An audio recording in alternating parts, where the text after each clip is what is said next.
Et puis après, dans mon parcours, en réfléchissant à l'interview ces derniers jours, il y a un truc qui m'a marqué, c'est mes échecs.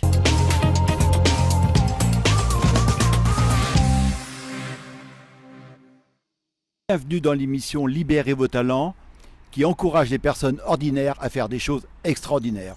Aujourd'hui, nous allons explorer le voyage inspirant de David Baranger qui va enrichir votre vie professionnelle. Bonjour David. Salut Philbert, ça va? Comment vas-tu? Ça va bien, On est pas mal ici? on est bien. Super. Est-ce que tu pourrais nous décrire en quelques mots ton parcours professionnel, s'il te plaît? Ouais. Moi à la base je suis électromécanicien, donc j'ai un BTS électrotechnique que j'ai fait en alternance. Ensuite j'ai enchaîné avec un DUT organisation et gestion de production, aussi en alternance, et j'ai arrêté l'école. J'ai arrêté l'école parce que voilà, j'avais envie d'aller travailler et je ne savais pas trop quoi faire. Et puis après j'ai eu la chance dans ma carrière professionnelle de rencontrer des consultants avec qui j'ai mené des projets d'organisation industrielle, et alors là la passion elle est arrivée et j'ai dit voilà, c'est ce métier que je veux faire. Donc du coup, je savais qu'il me fallait un peu plus de muscles, de perfectionnement. Donc j'ai repris mes études et j'ai fait un diplôme d'ingénieur en gestion de production et maintenance. Et puis après, le hasard de la vie a fait que on a bossé ensemble pendant 5 ans où j'ai commencé ma carrière de consultant. 4 ans ensuite à mon compte, et là depuis 9 ans maintenant chez Cogite Atlantique, donc une entreprise de conseil et formation d'organisation industrielle, où je suis le dirigeant maintenant depuis 2018. Voilà. Bravo David. Et bravo, avec un tel parcours, parce qu'en plus tu es jeune, mais un beau parcours, quels ont été les moments forts, enfin pour toi, c'est ceux que tu as vécu les plus forts? En fait les plus forts, c'est l'accompagnement par des dirigeants qui étaient ouverts et qui ont toujours fait en sorte de me faire évoluer. Ça c'est quelque chose qui m'a vraiment marqué. Donc il y a eu toi, mais il y en a eu d'autres aussi. Et puis après dans mon parcours, en réfléchissant à l'interview ces derniers jours, il y a un truc qui m'a marqué, c'est mes échecs. Alors j'appelle plus ça des échecs maintenant parce que en fait c'est des déconvenus. C'est bien, c'est pas mal ça comme... j'ai eu beaucoup de déconvenus dans ma vie, c'est comme ça que je vais le dire. J'ai eu la chance de pas trop en avoir, mais j'en ai eu 3-4, et en fait je me rends compte qu'à chaque fois c'est ça qui m'a fait avancer, parce que il a fallu rebondir. Donc à chaque fois ces moments difficiles m'ont permis de passer un cap. Je dirais que c'est ça qui m'a marqué dans ma vie professionnelle. L'approche est intéressante, déconvenue, on va le noter. Et aujourd'hui, tous les matins, qu'est-ce qui te donne, qu'est-ce qui te met des étincelles dans les yeux, qu'est-ce qui te fait vibrer, comme on dit, Alors j'ai trois étincelles.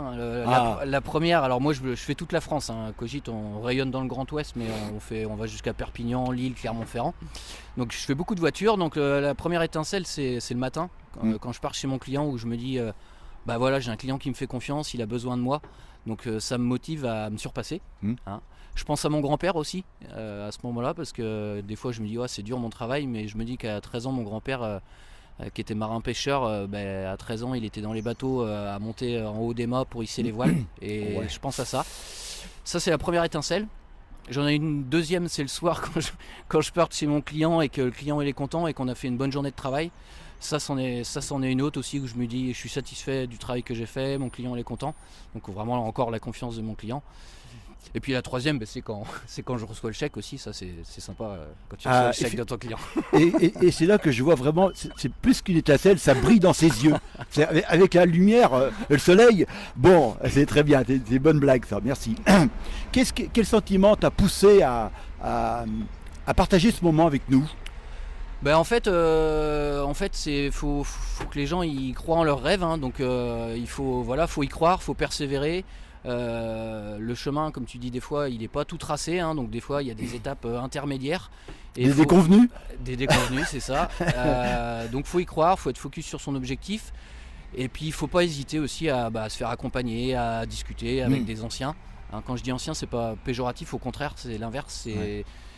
Le chemin de vie, il est compliqué, c'est pas à l'école qu'on apprend ça, et les anciens, ils peuvent faire, tu le dis des fois, gagner beaucoup de temps sur son parcours potentiel. Donc voilà, pourquoi je voulais partager ça, faut y croire. Et donc, tu connais le principe d'émission, elle est basée sur libérer vos talents. Libérer vos talents, ça s'appuie sur 5 planètes qu'on essaie d'aligner. Alors on va pas aborder les 5 planètes aujourd'hui, mais on aimerait bien avoir ton sentiment vis-à-vis de ton parcours. Quelle est la planète qui, elle, est alignée avec toi, enfin qui te parle le plus. Alors évidemment, on a symbolisé les planètes ici, et je te demande d'en choisir une, celle qui te correspond le mieux. Alors moi, c'est ce que...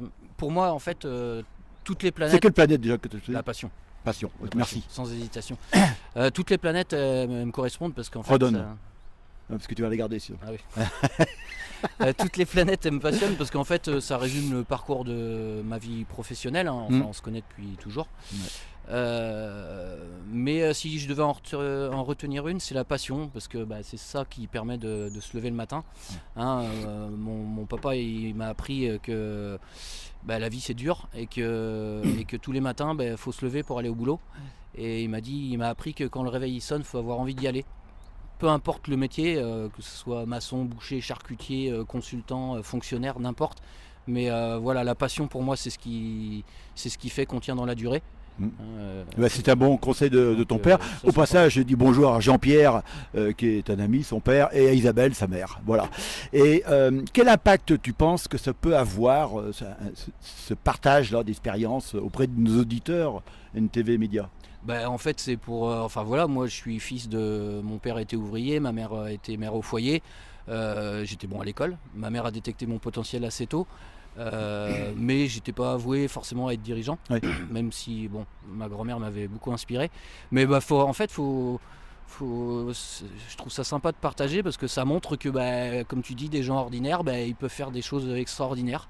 Mais pour ça, je pense que... L'entourage est important quand même, on dit jamais assez, hein. Oui, souvent, c'est pour ça qu'on en reviendra après, on y reviendra. Mais oui, voilà, il faut, je me répète un peu, mais il faut croire en ses rêves, et il faut y aller, et puis il faut se bouger, quoi.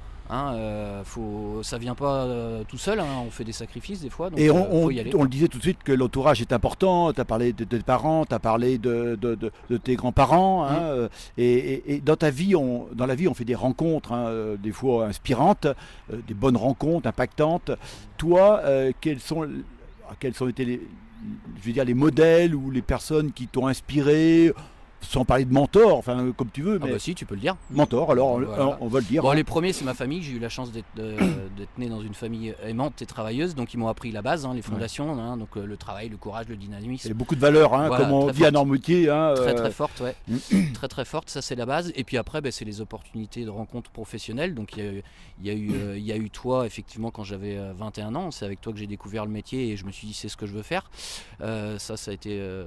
Ça, c'était une première rencontre primordiale dans ma carrière. Et puis après, plus récemment, il y en a eu d'autres, hein. Il y a eu des maîtres d'apprentissage aussi, des gens qui m'ont appris la technique. Mais sur le chemin de vie, il y a eu toi. Et puis il y a eu mon ancien patron à qui j'ai racheté Cogit aussi, qui m'a fait passer un cap, hein. Alors, j'en ai un peu bavé, mais vraiment, c'est important d'aller chercher, d'adopter son mentor. C'est comme ça que tu dis? Oui, mais adopter son mentor. Il faut se faire aider par des gens qui ont plus d'expérience. C'est bien. Et bon, on voit bien que ça n'a pas été un long fleuve tranquille. Non. Et je le vois. Et tu as encore des fois une activité soutenue, mais tu es toujours à l'arrache, hein, comme on dit. Souvent, c'était toujours connu comme ça. Et comment tu arrives à équilibrer justement ta vie à la fois privée et perso? C'est important pour les gens, parce que tout le monde pense que quand on réussit comme toi, c'est toujours parce qu'on est au boulot. Est-ce que c'est le cas d'ailleurs? Alors oui, ça l'a été, moins maintenant. D'accord. Tu vois, depuis un an, il y a un an, j'ai fait un petit coup de mou, j'étais fatigué. Et en fait, maintenant, le week-end, tu vois, j'essaye d'arrêter de travailler, chose que je faisais pas avant. J'essaye de un peu me préserver. Et puis après, moi, ce qui m'aide, c'est... alors moi, je suis célibataire, j'ai pas d'enfants, mais j'ai quand même une famille, un frère, et j'ai beaucoup d'amis.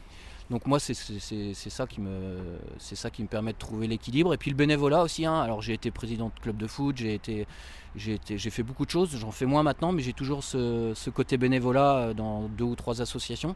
Pas de travail, hein, autre, c'est du sport ou autre chose, mais qui me permet aussi de me sentir utile autre que par le bien de mon travail. Ouais.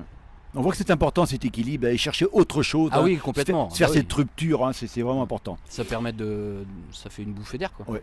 On peut le dire, hein, tu as grandi professionnellement. Qu'est-ce qui t'a... comment tu as fait pour arriver à grandir en permanence et en même temps et s'épanouir? Parce qu'il y en a qui grandissent, mais ils n'ont pas des étincelles le matin. Comment tu as fait pour justement entretenir tout ça, quoi?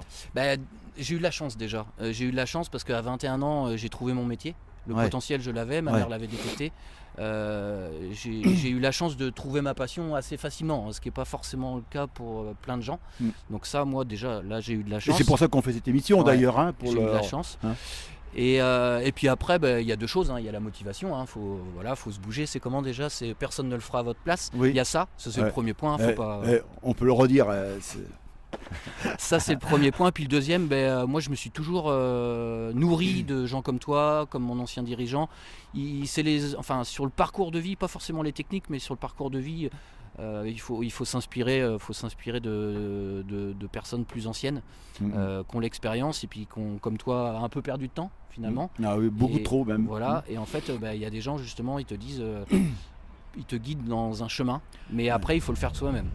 Et c'est justement parce qu'on a perdu de temps qu'on veut justement essayer d'en faire gagner aux Ah autres complètement, avec ouais. notre partage d'émissions. Complètement. Alors, il y a beaucoup de gens, tu sais, qui se cherchent, ça, je ne veux pas Ouais, t'apprendre.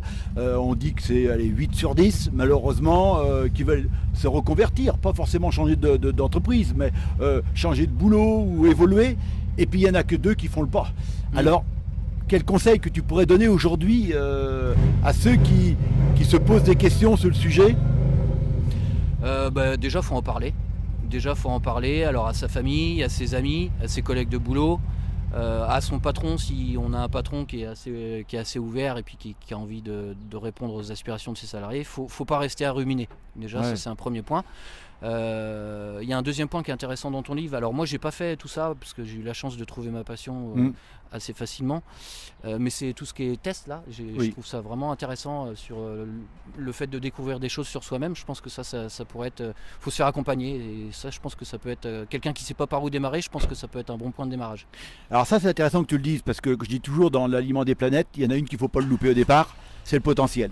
Oui, clairement. Et c'est ce que tu viens de dire. Et tu viens de dire aussi que ta famille avait détecté ton potentiel. Ouais, ma maman, ouais. Et ce qui n'est pas toujours le cas. Des fois, on nous envoie dans une entreprise, pas une entreprise, mais dans une école, hein, parce que je répète toujours, le système scolaire propose un chemin unique à des êtres différents, alors qu'il devrait proposer des chemins différents à des êtres uniques. Oh, t'as révisé toi.